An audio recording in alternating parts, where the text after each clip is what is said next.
चलो आज की वीडियो में हम बात करेंगे एक टॉपिक के ऊपर जिसका नाम है ब्लड बैंक। यानी कि ऐसी जगह जहां ब्लड को रखा जाता है और ये कुछ इस तरह से रखता है लाइक इट्स द स्टोरेज और we can say the locker of a blood. सबसे पहले ब्लड बैंक होता क्या है? ये किसी जगह है जहां कोई आदमी ब्लड डोनेट करता है वॉलेंटरली ताकि किसी भी ज़रूरतमंद को वो ब्लड मिल सके ज़रूरत के हिसाब से। फॉर एग्जांपल ड्यूरिंग सर्जरी और if person have an accident anywhere, then he or she can take the blood. Now एक ब्लड है, फॉर एग्जांपल किसी एक आदमी ने ब्लड डोनेट किया तो उससे हम मेनली आजकल 3 से 4 कंपोनेंट निकालते हैं। लाइक होल ब्लड है, उससे हम आरबीसी निकाल सकते हैं, रेड ब्लड सेल, सिर्फ डब्ल्यूबीसी निकाल सकते हैं, प्लेटलेट निकाल सकते हैं, प्लाज्मा निकाल सकते हैं, क्रायो प्रेसिपिटेट। इसलिए इसे कहा जाता है कि कोई एक आदमी अगर ब्लड डोनेट करता है तो उससे कम से कम 4 से 5 आदमी की जान बच सकती है।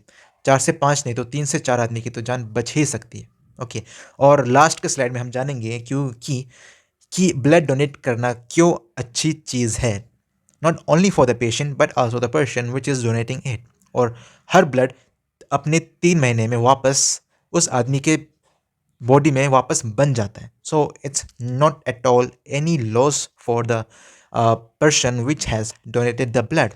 सबसे पहले ब्लड बैंक क्या है? It ensures the safe and sufficient supply of blood and its component. Safe कैसे? बिकॉज किसी आदमी ने डोनेट किया ब्लड तो हम वैसे ही किसी आदमी को नहीं चढ़ा देंगे। First we have to check, we have to check that person doesn't contain any kind of transmissible disease, कोई भी डिजीज जो कि ट्रांसमिट हो सकता है ब्लड से। For example HIV, hepatitis, malaria, ये सब हम आगे जांचते हैं, तभी हम ब्लड बैंक में रखते हैं और किसी को देते हैं। बिकॉज किसी आदमी को HIV हुआ और अगर हमने वो ब्लड को दे दिया किसी आदमी को, then they can suffer from the HIV too. So this is the main motive of blood bank to ensure safety and supply of a blood. Now, for example, हमने ब्लड लिया किसी से तो हम उसको डिवाइड करेंगे अलग अलग कंपोनेंट में। फॉर सबसे पहले ये है आरबीसी। ओके, होल ब्लड में से हमने बस आरबीसी को इसमें सेपरेट किया। ये है क्या? वाइट तो डब्ल्यूबीसी होगा, वाइट ब्लड सेल। ये है प्लेटलेट। ओके, ये है क्रायोप्रेसिपिटेट यहाँ लिखा भी हुआ है, and this is mainly the clotting factor. And ये है प्लाज्मा। प्लाज्मा के बारे में तो आप जानते ही हो। For example in Covid time plasma का बहुत ही ज़्यादा रोल था। बहुत लोगों ने इस्तेमाल किया था। प्लाज्मा में होता है एंटीबॉडी, जो भी हमारे खिलाफ वायरस के खिलाफ जो एंटीबॉडी बनता है, वायरस के खिलाफ जो एंटीबॉडी बनता है वो इस प्लाज्मा में रहता है। एंड अगर हमने किसी को दिया ये plasma, then it can be that वो जो आदमी है उसके अंदर अच्छी तरह का एंटीबॉडी अगर बना होगा, देन वो पर्सन सेफ हो सकता है। बिकॉज जिस आदमी से हमने ब्लड लिया है उसके अंदर वो पहले से एंटीबॉडी है।